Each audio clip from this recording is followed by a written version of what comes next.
Hello friend, स्वागत है आपका अपने चैनल स्टडी ग्रुप में। आज हम भारतीय भूगोल में पिछले 30 सालों में यूपीपीसीएस ने अब तक जो प्रश्न पूछे हैं उन प्रश्नों को ही देखेंगे और बहुत ही तेज़ी से देखेंगे। तो चलिए देखना स्टार्ट करते हैं।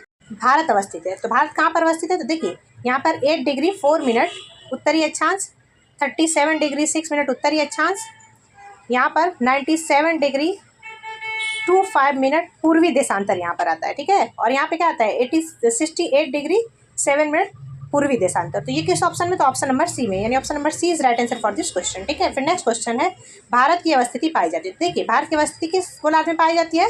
तो उत्तरी पूर्वी गोलार्ध में, यानी ऑप्शन नंबर बी इसके लिए सही होगा। फिर नेक्स्ट क्वेश्चन है, किस राज्य में औसत समुद्री तल के संदर्भ में न्यूनतम ऊंचाई वाला बिंदु है?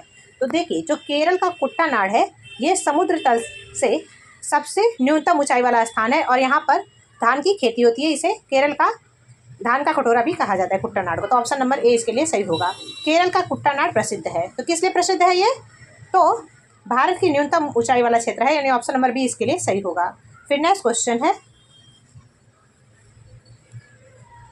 निम्नलिखित स्थानों में से किससे सूर्य की अनुलंबित किरणें कभी प्राप्त नहीं होती? तो कौन सा क्षेत्र है जिसको सूर्य की किरणें प्राप्त नहीं होती? तो जो भूमध्य सागर से सबसे दूर होगा, यानी ऑप्शन नंबर सी श्रीनगर, ठीक है। फिर नेक्स्ट क्वेश्चन है, भारत में कन्याकुमारी अवस्थित है। तो देखिए कन्याकुमारी कहाँ पर है? तो ये भूमध्य रेखा के उत्तर में है, ठीक है। यहाँ पर देखिए ये भूमध्य रेखा है और इसके उत्तर में है कन्याकुमारी, तो ऑप्शन नंबर डी इसके लिए सही होगा। फिर नेक्स्ट क्वेश्चन है, भारत की मुख्य भूमि का दक्षिणतम बिंदु क्या है? तो भारत की मुख्य भूमि का जो दक्षिणतम बिंदु है वो है इंदिरा पॉइंट, और इसको क्या क्या बोलते हैं? तो पार्सेल, पिग्मेलियन और लाहेचिंग, यानी ऑप्शन नंबर ए इसके लिए सही होगा। फिर नेक्स्ट क्वेश्चन है, 9 डिग्री चैनल अवस्थित है। तो 9 डिग्री किसके किसके मध्य स्थित है? तो ये मिनिकोय और लक्षद्वीप के मध्य स्थित है। तो देखिए लक्षद्वीप की राजधानी क्या है? कवारत्ती, और मिनिकोय इनके बीच है, यानी ऑप्शन नंबर ए इसके लिए सही होगा। फिर नेक्स्ट क्वेश्चन है, निम्नलिखित द्वीपों के युग्मों में से कौन सा एक 10 अंश जलमार्ग द्वारा आपस में पृथक किया जाता है? तो देखिए 10 डिग्री चैनल से कौन अलग होता है? तो अंडमान और निकोबार, ठीक है। तो ऑप्शन नंबर ए इसमें सही होगा, अंडमान और निकोबार, ठीक है। फिर नेक्स्ट क्वेश्चन है, निम्नलिखित में से कौन सा अंडमान को निकोबार से पृथक करता है? तो देखिए जो 10 डिग्री चैनल है वो अंडमान को निकोबार से अलग करता है, यानी ऑप्शन नंबर सी इसके लिए सही होगा।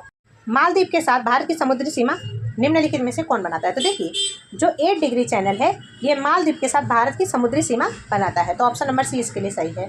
भारत का सुदूर पूर्व दक्षिणतम बिंदु है। तो भारत का सुदूर पूर्व दक्षिणतम बिंदु कौन सा है? तो वो है इंदिरा पॉइंट, यानी ऑप्शन नंबर सी इसके लिए सही होगा। इसको पार्सेल, पिग्मेलियन और लाहेचिंग भी बोलते हैं।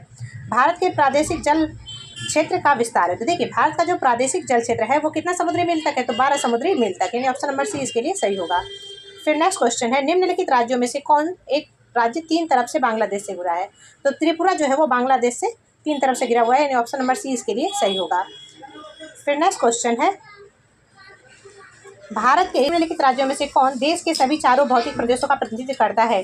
तो देखिए जो पश्चिम बंगाल है ना, ये भारत के सभी चारों भौतिक प्रदेशों का प्रतिनिधित्व करता है, यानी ऑप्शन नंबर सी इसके लिए सही होगा।